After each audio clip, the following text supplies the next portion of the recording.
खुलुमबाय जय बर' हारिनि hello everyone once again welcome back to my channel दिनैनि गोदान भिडिअआव नोंथांमोन बयखौबो फिन खेबसेबाव बरायहरनाय थाबाय लोगोसे आसा खालामो नोंथांमोन बयबो इसोरनि अननायाव मोजाङैनो मोजां दं दिनैनि गोथार समा जोबोद समायना मानोना दिनैनि समा 16 नभेम्बर बर' थुनलाइ जोनोम सान बे बर' थुनलाइ जोनोम सानाव आं बुंनो लुबैदों जे बर' राव गेवलांथों बर'सा देरहासार जै बर' हारिनि जै दा बे मोनथाम स्ल'गानखौ होखांनायनि उनाव आंनि गोसोआव मोनसे फिल खालामदों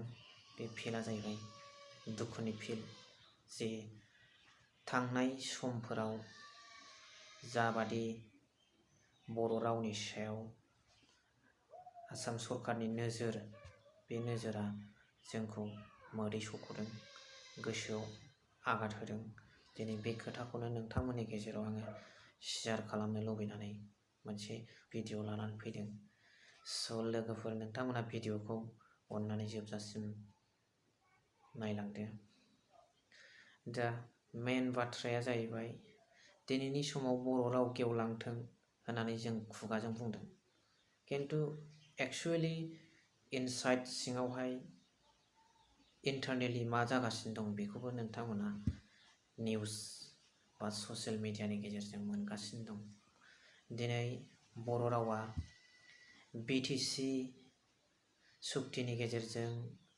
8 सिडिउलाव हाबनो मोनबाय गोबां मान मर्यादा मोनबाय आरो बेजों लोगोसे बिटिआर एग्रिमेन्टनि गेजेरजों एसोसिएट अफिसियेल लेंगुवेज हिसाबै गनायथि मोनबाय आरो बेजों लोगोसे बर' लेंगुवेजखौनो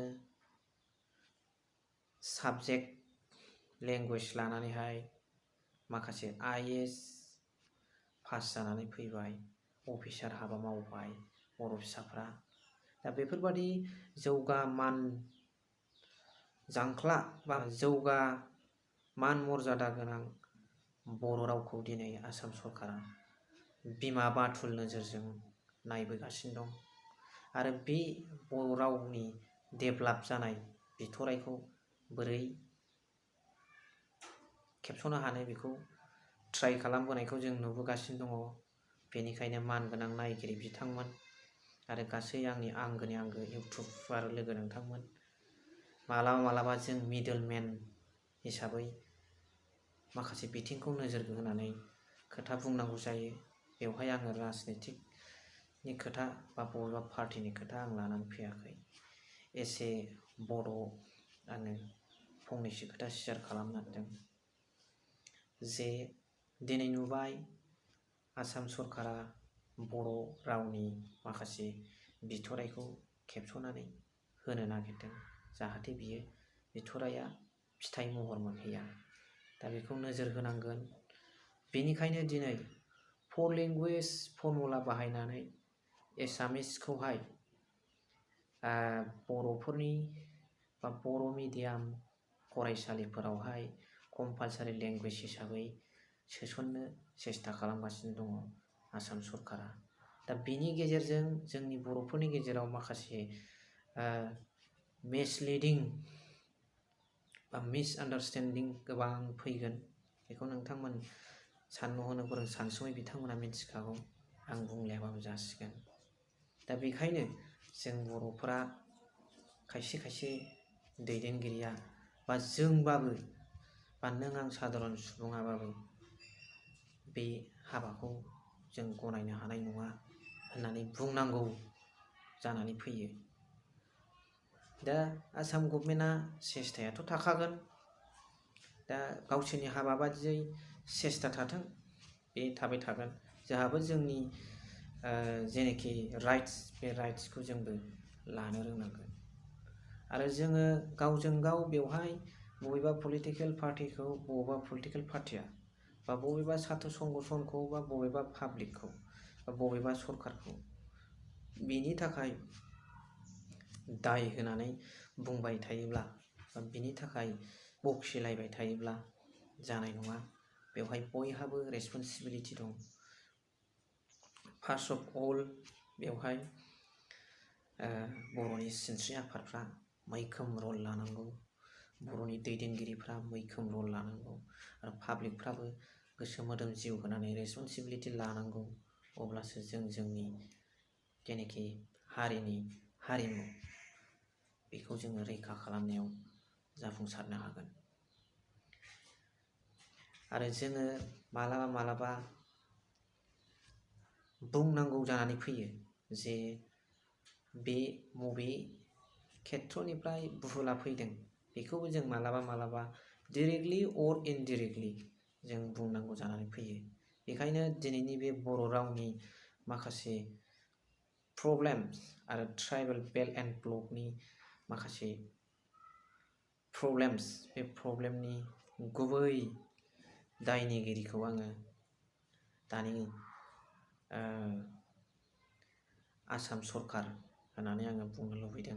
जों मालाबा डाइरेक्टबो बुंनांगौ जानानै फैयो, सिरि थाद्रायनानैबो जोङो जाया। जे बबे मोनसेखौ दाय होलायबाय थास्लायस्लाय जोङो बबेनिफ्राय फैदों गुदिया बेखौबो बुंनाया जेबो भुल गैया। दा बिथांमोनाबो सरकारनि तरफनिफ्राय आसाम सरकाराबो नाजाबाय थागोन माबा मोनसे मावनो थाखाय। जोंहाबो जोङो कनसियास जालांनांगोन जोंनि मोन्थायखौ, प्रिभिलेजेसफोरखौ एन्जय खालामलांनो। जोंनि प्रिभिलेजेसफोरखौ डिप्राइभ खालामनानै दोनबाथ' जानाय नङा। बिनि थाखाय जों पाब्लिकआबो सांग्रां जानांगोन। दा मोनसे हारिनि हारिमुवा, राव थुनलाइया मोनसे हारिनि ग्लास। जेरैहाय जोङो ग्लासाव नायोब्ला गावनि महर मुस्रिखौ नुनो मोनो, थिग बिदिनो मोनसे हारिनि महर मुस्रियाबो हारिमुआव बेरखाङो। दिनै राव आरो थुनलाइ बे माखासे मोनसे हारिनि मेन पार्ट्सखौनो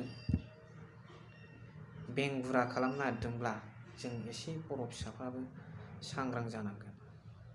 गावजों गावनि माखासे एना एनिखौ दोनथ'नानैबाबो मिउचुवेल फ्रेन्ड्सनि गेजेरजों जोङो मावनानै समाधान खालामलायनानै लानांगोन समस्याफोरखौ। दा नैबे मोनसे बाथ्राखौबो बुंब्लाबो जाया आरो बुङाबाबो जाया जे ट्राइबेल बेल्ट एन्ड ब्लक, ब्रिटिशार्सफ्रा बर'फोरनो बिसोरहा एसे आलादा क्राइटेरिया दं हिसाबै ट्राइबेल बेल्ट एन्ड ब्लक जेनाखि होलांदोंमोन, बे ट्राइबेल बेल्ट एन्ड ब्लकआव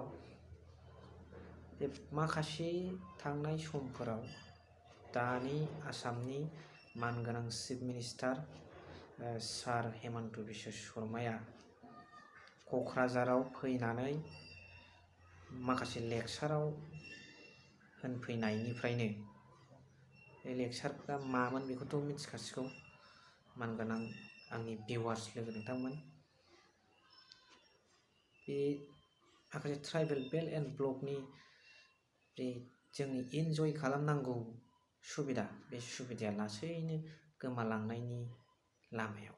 आरो बेजों लोगोसे मालाबा जों सानफ्लाङो बा बुंनो गोसो जायो, आरे ट्राइबेलफ्रा आसामनिफ्राय बेसे गोबाव थाबावगोन होननाय मोनसे प्रश्न आंनि गोसोआव बेरखाङो।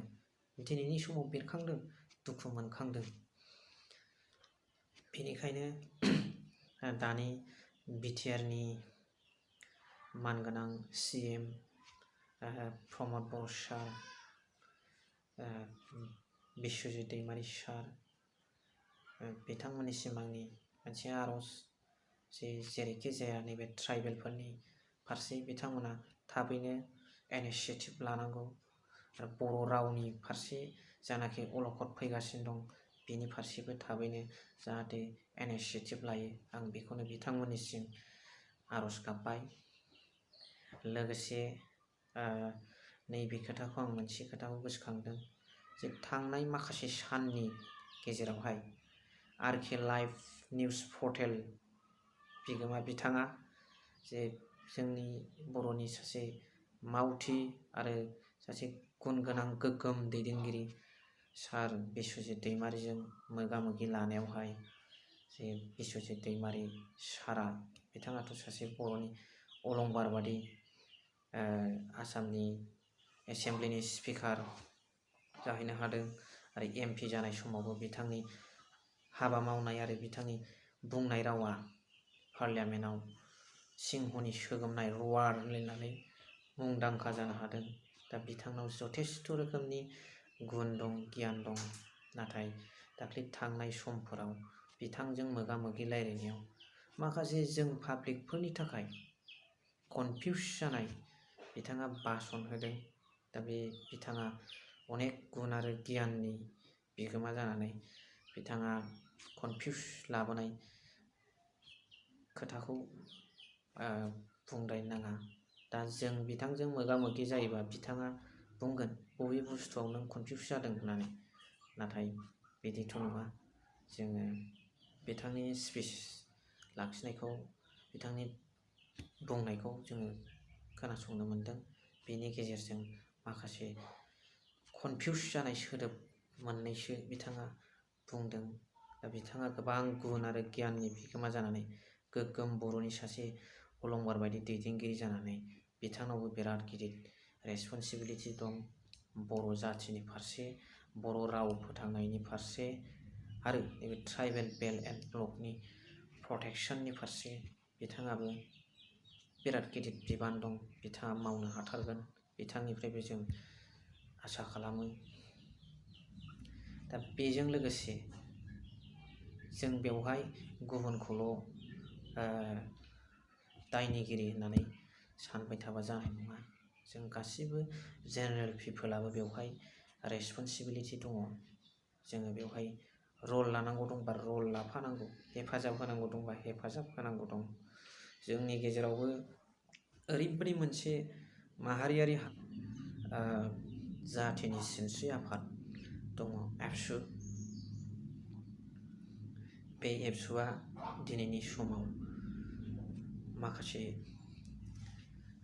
स्टेप्सफोरखौ लानानै जाहाथे आवगायलाङो आरो बर' जाथिनि थैनाय थांनायनि जेराव प्रश्न दं, थुनलाइ आरो रावनि प्रश्न दं, बे खेथ्रआवहाय बिथांमोना बाहागो लायालासिनो थानो हानाय नङा। निस्सय बिथांमोना बर' हारिनि फारसे रैखा खालामनो आरो जेखिनि समस्या सृष्टि जानो नागिरदों, समस्या जोनोम जानो नागिरदों, बे समस्याफोरखौ थाबैनो समाधाननि लामायाव लाबोगोन होननानै आं आसा खालामो। दा मानगोनां लोगोफोर, बाराद्राय बुंफ्लांनाय जायोबा निमाहा हो। मालाबा बे एसे अल बे हारिनि समस्याखौ बा खोथाखौ एसे शेयार खालामनांगौ जानानै फैयो। बेवहाय गिनाय लाजिनायनि खोथा फैया। जियानो जाया मानो दिनैनि गोथार सानाव जोबोद दुखु गोनां खोथाखौ सानफ्लांबाय आङो। बेनि थाखाय नायगिरि बिथांमोननाव निमाहा बियो। लोगोसे गासैनिसिमबो दिनैनि गोथार साननि जे आंनि गाहाम हामलायनायखौ आङो फिन खेबसेबाव जासिहरबाय। आरो बेजों लोगोसे बर' हारिया जाहाथे बुहुमनि दाब दाब जायगायाव गोसारहैयो, बेखौनो नोंथांमोन बयनिसिमबो आर'ज गाबनानै दिनैनि बुंनायखौ बेयावनो फोजोबथ'नो सानबाय। दा एसेनोसै, गोजोनथोंसै। थेंक्स फर वाचिं माय भिडिअ। लाभ इउ अल गाइस। जै बर' हारिनि।